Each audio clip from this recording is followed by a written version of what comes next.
Good evening and welcome. Tonight we will be continuing our read through of this book, History as It Happened, a map by map guide. Now, if you're new to this series, as it's been in a couple of my other series, I have not read the maps that we're going to look at tonight. I've not read any of them. I've only read the title so I could figure out which ones to show to you, and you can see I've noted the ones we're going to do tonight.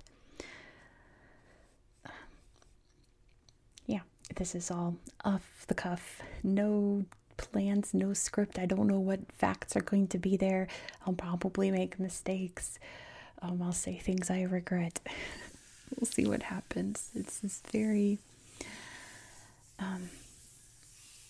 informal, I suppose. So here's what we're going to look at tonight. I'm sure if you've seen the title and be like, I don't know what I've called it, like present day maps or something. But let me show you what I mean. So each section is by continent, right? We've got Africa, Asia, Europe, Oceania, North America, South America, and then a bunch of other history maps there. And we've already done the prehistory ones. So we are going to look at all of these maps that start off each section. Like there's Africa today, Asia today, Europe today, Oceania today, North America today, and South America today. We're going to look at those maps. And let's see when this book came out. I want to say 2024. So by today, there's a cat here. By today, they mean 2024. So some facts may be outdated. I don't know. We'll see. So starting with Africa today. Let me take this. I will reuse these. Don't worry. I'll find a purpose for them. Let's see. Africa today. The second largest continent by size and population, Africa is also home to many of the world's poorest countries with the lowest life expectancies. This is the legacy of imperialism. Of Africa's 54 countries, only 2 never came under foreign control. Civil wars, misrule, and dictatorships have affected a large number of its nations ever since. But rich in natural resources, Africa now has some of the world's fastest growing economies. So let's list all the countries here in modern day Africa.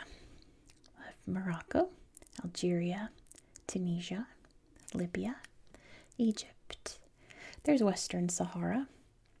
We won't get into that. It looks like it gets into that there. Mauritania, Mali, Niger, Chad, Sudan. That's Eritrea right there. Over here, there's Senegal, the Gambia, and the Gambia. I thought it was pointing there. I was like, that's not the Gambia. This is the Gambia. The Gambia, Guinea-Bissau, Guinea, Sierra Leone, Liberia, Ivory Coast, Cote d'Ivoire, Burkina Faso, Ghana, Togo, Benin, Nigeria, Cameroon, Central African Republic, South Sudan, Ethiopia, Djibouti, Somalia, making sure that you can see. Let's move down here. We've got Equatorial Guinea. There's Sao Tome and Principe. I did forget poor Cabo Verde way over here. Can you see Cabo Verde? Cape Verde, Cabo Verde, and Sao Tome and Principe. There's Gabon. There's the Republic of the Congo, the Democratic Republic of the Congo. There's Uganda, Kenya, Tanzania, and down here there's Rwanda and Burundi, Angola, Zambia, Malawi, which we have a video about Malawi later this week, Mozambique, there's Comoros, Seychelles, Namibia, Botswana, Zimbabwe, Madagascar, Mauritius, South Africa, Lesotho, and Eswatini. Every country in Africa. So let's see what it says. Let's head up to Western Sahara here. It says the last colony in Africa. Given up by Spain in 1975, Western Sahara is still not a recognized state. Morocco's military occupies 80% of it, while the Polisario Front, representing the indigenous Sahrawi people, controls the rest. Until their dispute ends, Western Sahara cannot be independent. Yeah, whenever I do a Morocco video and I even just mention this area as Western Sahara, people get triggered by it. So I don't have a horse in that race. I'm not Moroccan, I'm not African, I'm not Sahrawi. It does not affect me whatsoever. But I will say, like, if I do a video here, I'll be like, this is in the area that's typically referred to as Western Sahara. Morocco recognizes it as part of it. Anyway, I'm not like, go Western Sahara or go Morocco. We'll see what happens. But I'm always of the opinion of, like, if they want to be independent, let them be independent. I've noticed Somaliland isn't on the map. Usually maps that have Western Sahara have Somaliland too. But nevertheless, let's see. Right here, pointing at Porto Novo. No, that's Porto Novo. Pointing at Lagos.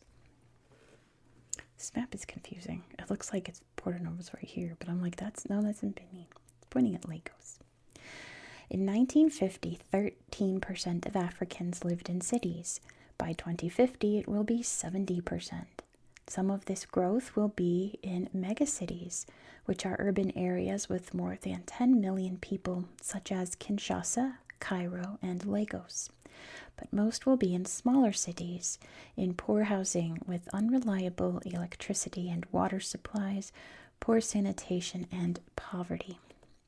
It says here the population of Lagos, Nigeria was 1.4 million in 1970, and in 2024 it was 21 million. It is massive. It is a huge, huge, huge city here in the Gulf of Guinea coast in Nigeria.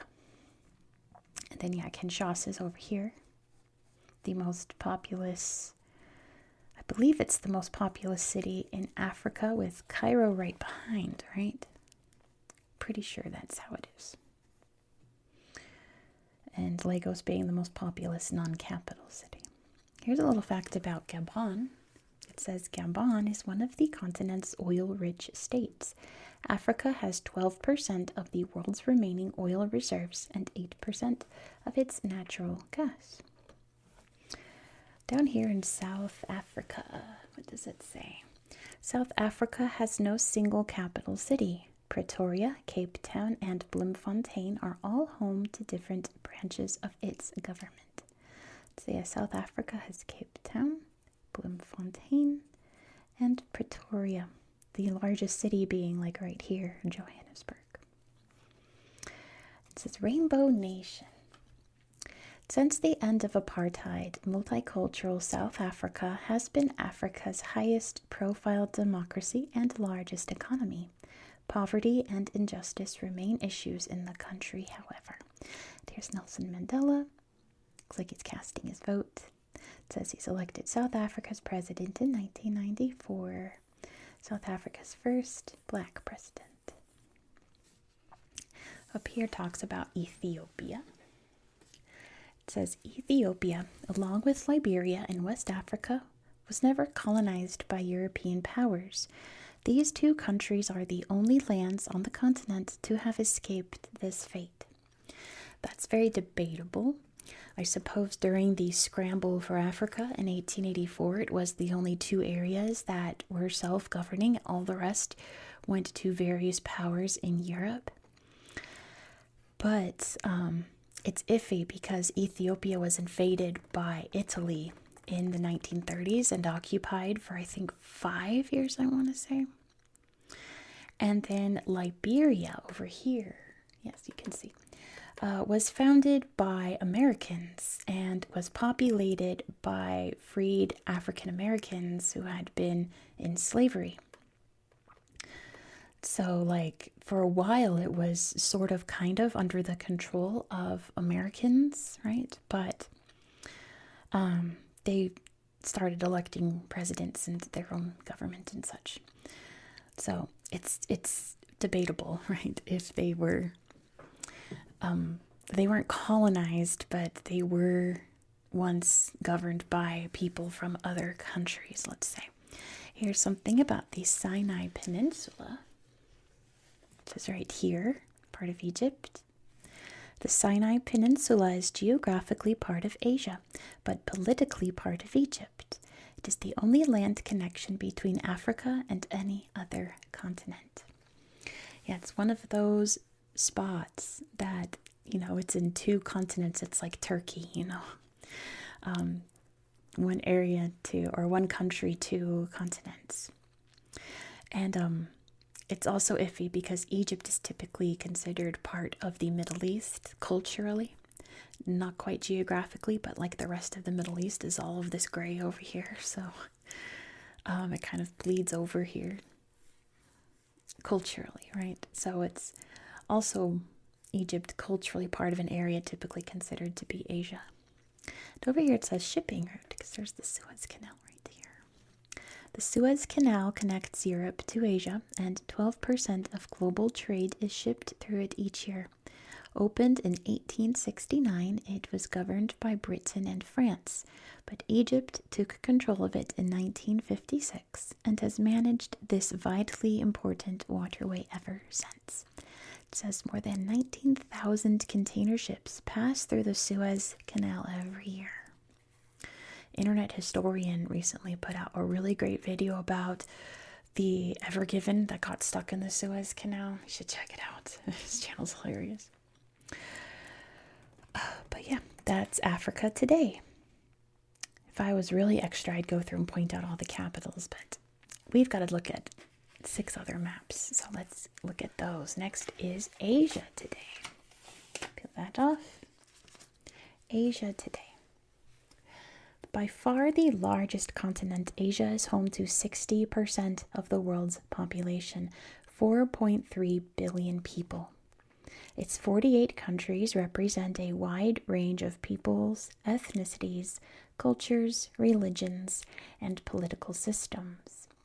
Around 2,300 languages and dialects are spoken in Asia, including Mandarin Chinese, Cantonese, Arabic, Hindi, Bengali, Urdu, Turkish, and Farsi. It is home to some of the world's oldest civilizations and the most modern and technologically advanced nations. So let's see, every country in Asia. If I have it right there, you can see the whole map. So starting over here, we have Turkey, Syria, Cyprus, Lebanon, Israel. Doesn't have Palestine on there, but Palestinian territories are there. Jordan. Gosh, it's all smushed, isn't it? It's all smushed in there. Jordan, Saudi Arabia, Yemen, Oman, the UAE. There's Bahrain. It's an island. Doesn't look like it there. Kuwait, Iraq. We've got Iran. Here's Armenia, Georgia, Azerbaijan. Pakistan. Let's do the stands. Pakistan, Afghanistan, Turkmenistan, Uzbekistan, Kazakhstan, Kyrgyzstan, and Tajikistan. We have India. And Sri Lanka's down here. It didn't do the Maldives, but the Maldives are right here. Nepal, Bangladesh, Bhutan, China, Mongolia, Russia, big ol' Russia, North Korea, South Korea, Japan, Taiwan, the Philippines. We've got Indonesia. Down here, don't forget East Timor. Brunei, right in there. Malaysia, Thailand.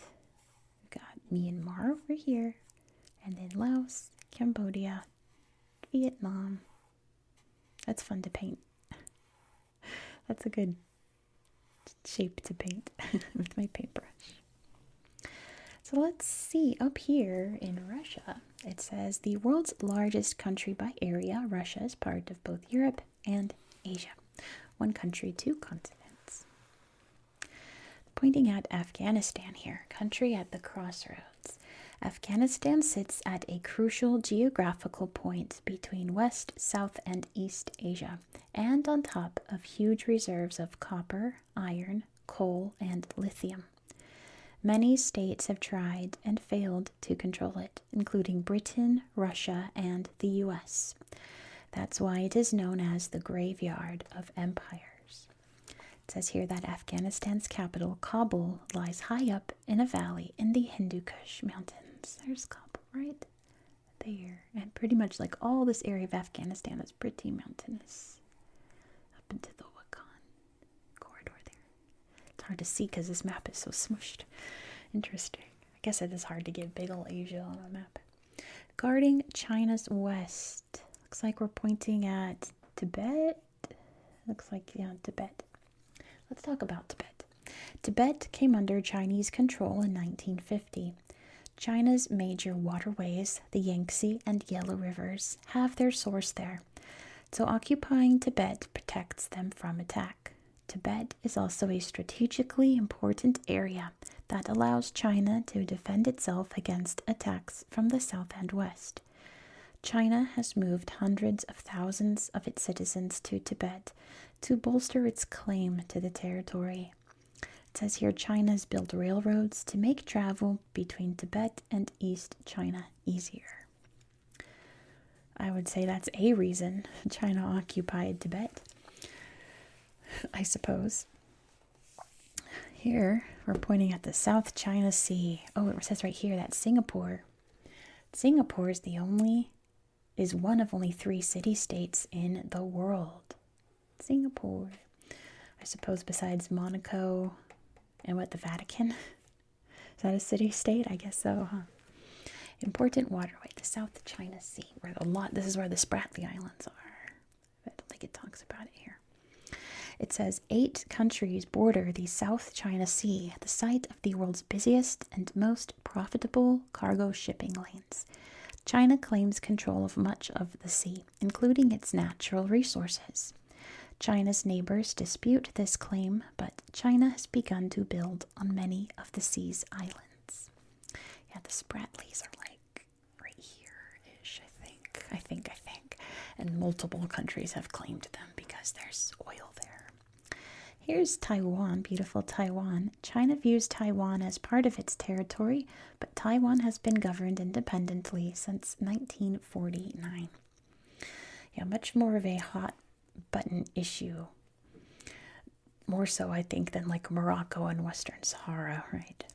It's a bit more dire, China's control over Taiwan. It's pointing at Tokyo. It says, with 37.1 million inhabitants, Tokyo is the world's most populous city, which I believe changed as of last year, right? It's now Jakarta. Jakarta, which is down here. Jakarta is massive. From what I know, and I could be wrong, no one's disputed me, but I read this like a few months ago that Jakarta is now the most populous city, but Tokyo is still the largest city by area. It's metropolitan area, right? Pointing at Pyongyang here, or North Korea maybe. It says a secretive state. A closed and secretive country, North Korea has been ruled as a dictatorship by the Kim family since 1948. It is one of the world's poorest countries, but its nuclear weapons program has caused tension with South Korea and its Western allies, including the US. Here it says soldiers guard the border between North and South Korea. Yeah, that's the DMZ. Very famous spot because this is where, like, a few times the leaders of North and South Korea have met. They've met here. And last time there was a big conference in 2018, 17, 18. They stepped over briefly on each side. It was pretty momentous, but then those talks always break apart eventually. And they go back right to where they were before. So that, I suppose, is Asia today. I'd say there's a lot more going on, but those are some things going on in Asia. Moving on to Europe. Take this off. Europe. What does it say about Europe? The second smallest continent is the cradle of modern civilization. It is the home of the Industrial Revolution and the source of ideologies and beliefs that have shaped and divided the world. Today, the legacies of old wars and conflicts still influence how its countries interact. Some of its 44 nations are moving closer together, while others are being pulled apart from within. Let's see, every country in Europe, we have Iceland, there's Ireland, the UK, which is Northern Ireland, Scotland, Wales, and England.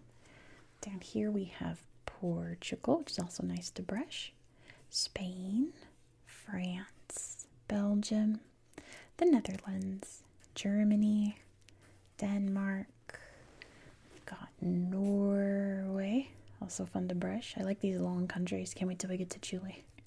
Sweden, Finland, Russia, there's European Russia, Estonia, Latvia, Lithuania, Belarus, Ukraine. We've got Moldova, Romania, Bulgaria, the European part of Turkey, talks about it there, Greece, North Macedonia, Albania, Kosovo, Serbia, Montenegro, Bosnia and Herzegovina, Croatia, also really good to paint, Hungary, Slovakia, Poland, this is part of Russia right here, Kaliningrad, the Czech Republic, Austria, do we do Slovakia? I already don't remember. Hungary, Slovakia, Poland, yes, surely. Austria, Switzerland, Slovenia, don't think I did Slovenia, Italy, down here all boot shaped, San Marino, the Vatican, and Malta. I think I got everybody. I hope so. Let's see little facts around here. This is pointing at Norway, and it says, since it began mining oil and gas from the North Sea in the mid-1970s, Norway has invested the profits it makes in a fund that pays for all of the country's health, education, and social welfare programs. That's how it should be, right? Pointing at the UK, it says power sharing. Some political authority in the UK has been shared or devolved among its countries in the belief that local issues can be best resolved by local governments. The Swedish-speaking Åland Islands in Finland also have devolved power. There, right here. This is it, Åland Islands. It says Scotland has its own parliament, as do Wales and Northern Ireland. Here's the Republic of Ireland. The Republic of Ireland is the westernmost of the 27 member states of the European Union, or the EU. Nations within nations, talking about Spain here. Speaking of devolved governments and such. Several countries have large indigenous populations that want to rule themselves. In Spain, the Basques of the north have long fought for independence, sometimes violently.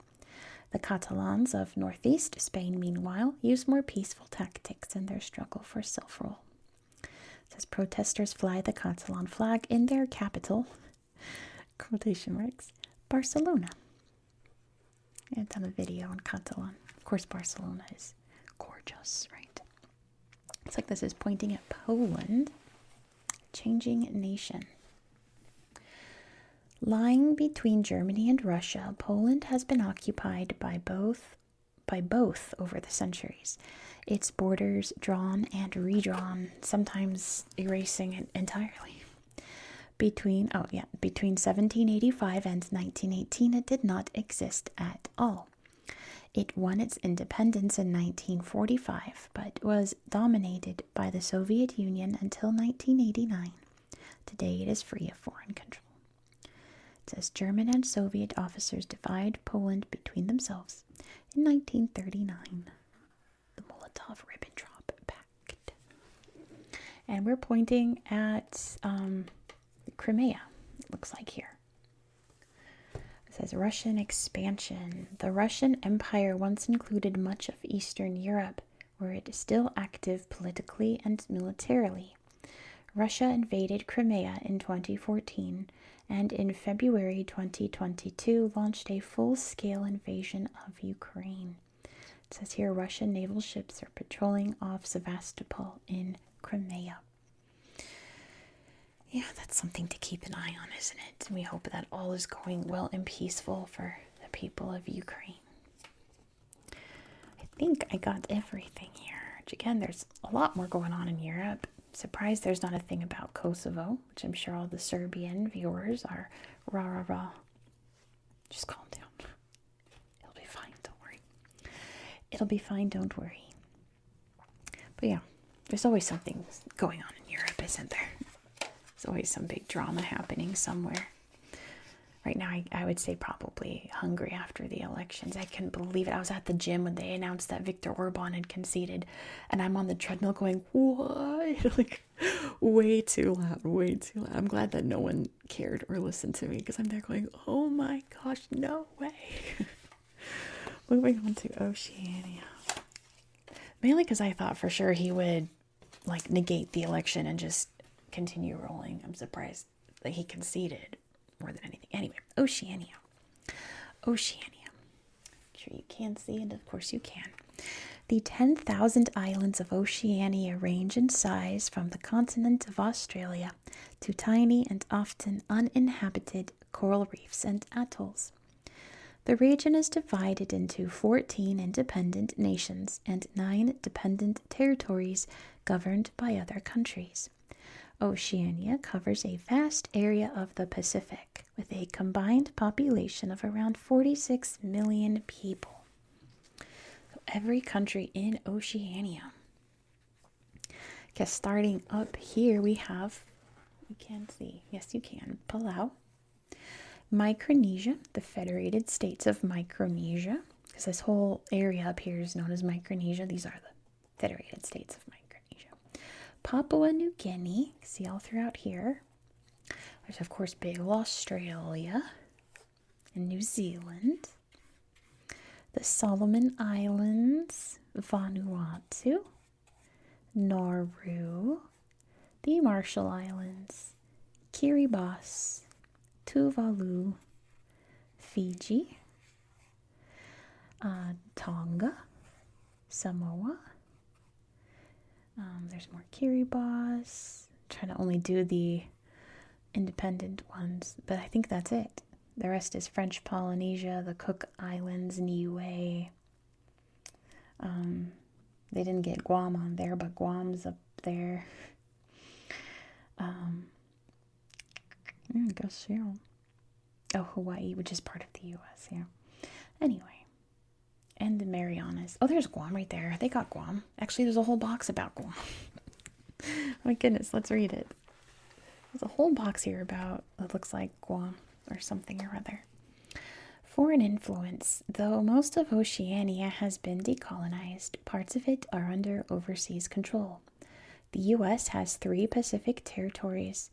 The Northern Mariana Islands, American Samoa, which I forgot to mention, it's right there. American Samoa, and Guam.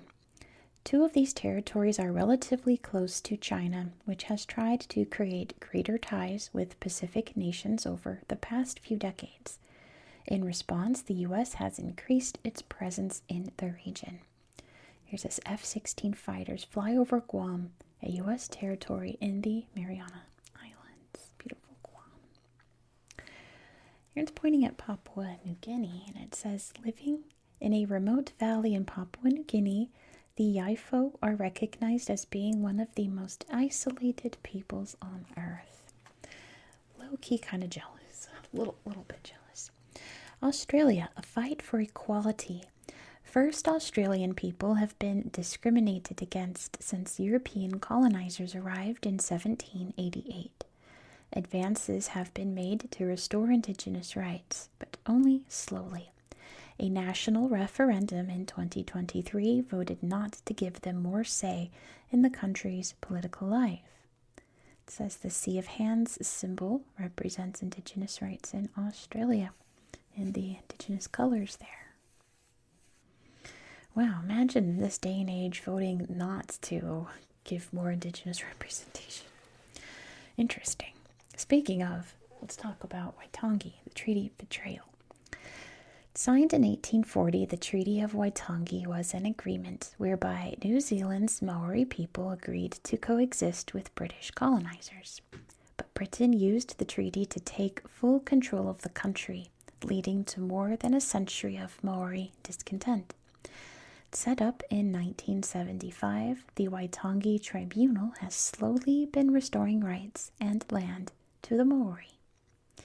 More than 500 of New Zealand's almost 600 Maori chiefs signed the treaty. They are signing the Treaty of Waitangi, today celebrated as Waitangi Day. We got two things pointing at French Polynesia here. Let's see what that's about. Rapa Nui, or Easter Island, is the easternmost inhabited place in Oceania. It is best known for its 1,043 massive statues called moai, carved from around 800 years ago. And that's part of, I almost said Ecuador. The Galapagos is part of Ecuador. Easter Island is part of Chile. Why am I doubting myself? It's part of Chile, right? Easter Island, surely. I'm too busy thinking Galapagos. Galapagos is part of Ecuador. I don't know, a part of me thinks I have that backwards, but anyway, we're just going to move on. Rapa Nui is not part of French Polynesia. Let's just say that. In 2017, though, a group called the Seasteading Institute negotiated with French Polynesia to construct a floating community off Tahiti in international waters, free of any government control. It was never built, but organizations opposed to the idea of government still believe seasteading can be made to work. It sounds a little iffy. It kind of sounds like, what's that island called? I cannot remember. The one that's Pitcairn Island. It sounds like Pitcairn Island, but they want to make it artificial Pitcairn Island.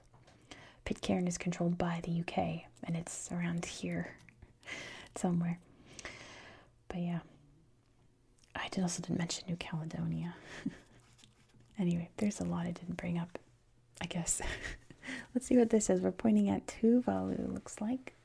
Water on the rise.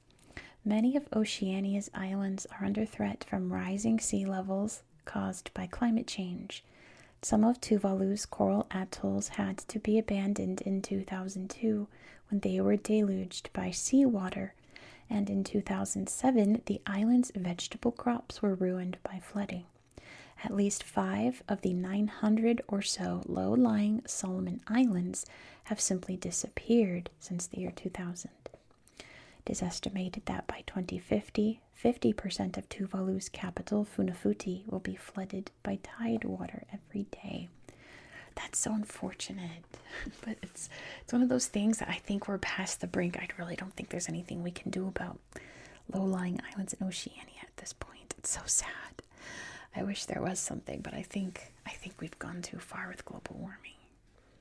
There's some things I think we can reverse, but I don't think that's one of them, in my opinion. Hopefully I'm wrong. Hawaii. The U.S. overthrew the monarch of the Hawaiian Islands in 1893, and Hawaii officially became the 50th U.S. state on August 21st, 1959. Interesting story there, and very sad. But, low-key, I've never been to Hawaii, but it's kind of nice I could go there without a passport, I guess. I could go to Oceania without a passport. I could also just go to American Samoa. But anyway. Here's wonderful Nauru. At just 8 square miles, which is 21 square kilometers, the island republic of Nauru is the smallest country in Oceania. Its population is just over 12,500 people. Some of you regular viewers know, but Nauru is the whole reason my channel exists. I found out about Nauru, researched it. I was so fascinated. It was all I wanted to talk about. And I was like, that's what I should make a YouTube channel about, geography, so we can talk about Nauru. Thank you, Nauru. All right, and then lastly we have, oh no we don't, we have North America and then South America. North America's next. I thought that was the last one, but there's one more there for South America. North America today, dominated by Canada and the United States, two of the 4 largest countries on Earth. North America is made up of 23 nations. Most of these smaller nations are found in the Caribbean and Central America, which is an area formed of 7 countries to the south of Mexico and north of South America. The continent is heavily influenced by the political affairs of the U.S., the wealthiest and most powerful nation in the region. So this will be easy going over all the countries in North America. We have Canada, the United States of America, and up here too, Mexico,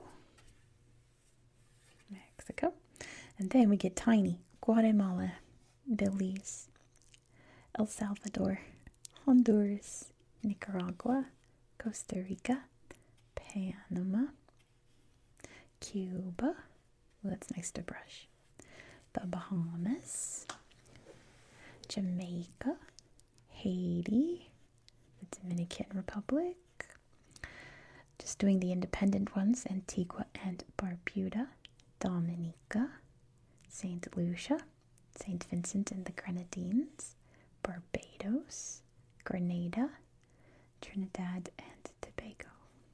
Oh, I knew I was forgetting one, St. Kitts and Nevis. It's like, that doesn't seem right. Can't forget little St. Kitts and Nevis, the smallest country in North America. I think by area and population. Actually, I think Dominica has a smaller population than St. Kitts, but I could be wrong. I'm probably wrong. Let's see the facts here, starting up here in Greenland, which is part of Denmark. It says Greenland Inuit. The Inuit are a group of indigenous Arctic peoples, and almost 90% of the population of Greenland are Inuit. The country was once a colony of Denmark, but in the early 21st century, calls for more control led to a semi-independent Greenland. Inuit Greenlanders now have greater power over their own legal system and economy. Your chosen Inuit mother brewing some tea. I bet it's super good. It says a clever purchase, pointing at Alaska here. Alaska is the largest U.S. state, but its location in the far north, physically separated from the rest of the United States, means it is one of the least populated. Originally a Russian territory, it was sold to the U.S. in 1867 for $7.2 million, a price paid back many times over by the natural resources, such as gold, that have since been found there. Here's Treadwell Gold Mine on Douglas Island in Alaska. And we're pointing at the U.S.-Mexico border here. It says building walls. Illegal immigration from Mexico to the wealthier U.S. is a difficult political issue. Some politicians in the U.S. have suggested that the country should build high walls to stop illegal immigration. Though some sections have been built, it hasn't solved the issue. Here you can see a picture of the section of the border wall between Mexico and the U.S. You can see it going all across, like Great Wall of China style. But yeah, it's done very little to stop people hopping over. Here's pointing at Mexico. It says Mexico once claimed large parts of what is now the U.S., but lost that territory in war. Yeah, the Mexican-American War and the Treaty of Guadalupe pretty much got this whole chunk away from Mexico and part of the United States. It says communist control, pointing at Cuba. The Caribbean island of Cuba has a communist government set up in 1959 after the Cuban Revolution. As Cuba became closer politically to the USSR, the U.S. became worried that an attack could be launched from Cuban territory, a fear that almost happened in the Cuban Missile Crisis of 1962. Thankfully, there's no fear of Cuba doing anything rash like that nowadays. Pointing at Washington, D.C., it says the U.S. is a federal republic, which means that its 50 states govern themselves on many issues, but are led by the central government in Washington, D.C. on issues that concern them all, such as taxes and defense. Pointing at the U.S.-Canada border here, it says the Canadian-U.S. border is the longest country border on the planet. Going through the Great Lakes there. Over there. It says Canada is made up of 10 provinces and 3 territories. And back to Greenland, it says, though a part of North America, the sparsely populated Greenland is a country within the Kingdom of Denmark. So, geographically North American, politically European. I think I got all the little boxes. Yeah, now let's do the last one. Good old South America. South America today. The 4th largest continent by size and the 5th biggest by population is home to an estimated 433 million people. South America is rich in oil, natural gas, copper, lithium, and other minerals. But a history of colonial misrule and often authoritarian and corrupt leaders after independence means that it has not yet reached its full potential. For every independent country in South America, we have Colombia, Venezuela, Guyana, Suriname, big old Brazil, Uruguay, Argentina, here we go, Chile, oh that's very satisfying, good old Chile, that's great, Peru, beautiful Peru, Ecuador, don't forget in the middle, Bolivia, and Paraguay. But it looks like we're starting up in French Guiana, which is part of France, as you can tell by the name. It says Space Station. Since 1979, the European Space Agency, or ESA, has launched its Ariane rockets from French Guiana. As a colony, it is part of France and therefore in the EU.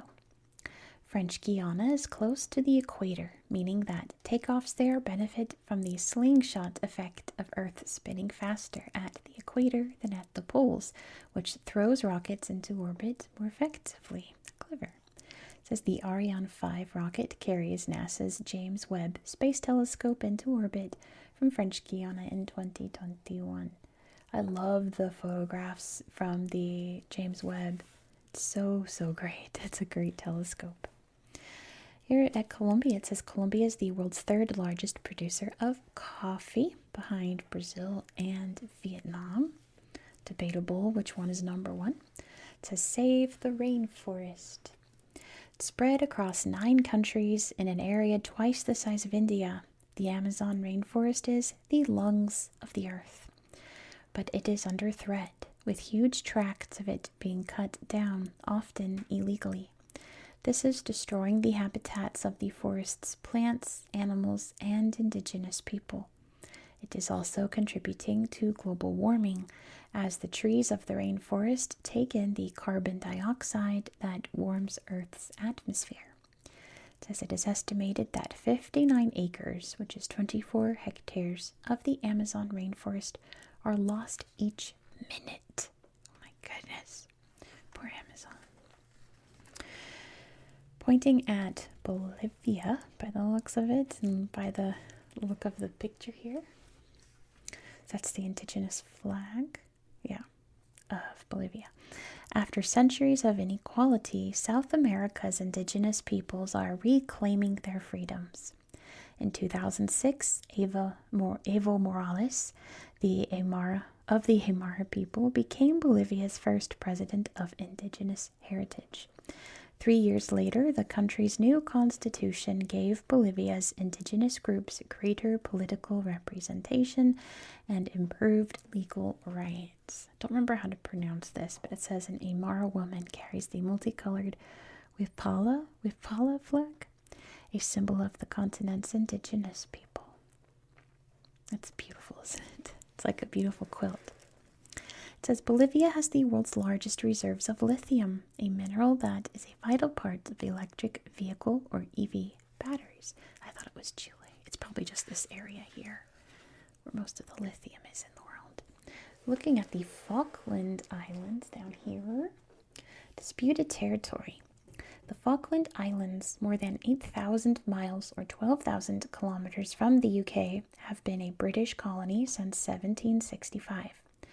Argentina also claims ownership of what it calls Las Malvinas, and this disagreement led to a war between the two countries in 1982, which was won by Britain.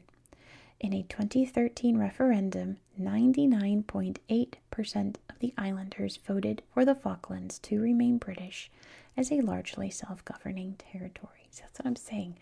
If they want to be independent, let them be independent. If not, just let them be. Let's do what people want. It says the Falkland flag flies over Settlement Bay, West Point Island. And those were all the maps of today. I really just want to read through this book in my spare time, but I am resisting so hard to not do that so that we can do it together. It's very hard. I was really tempted the other day and I was like, no, I just gotta wait till I film. But thank you for watching. I hope you found this video to be relaxing and educational, and I hope that you have a good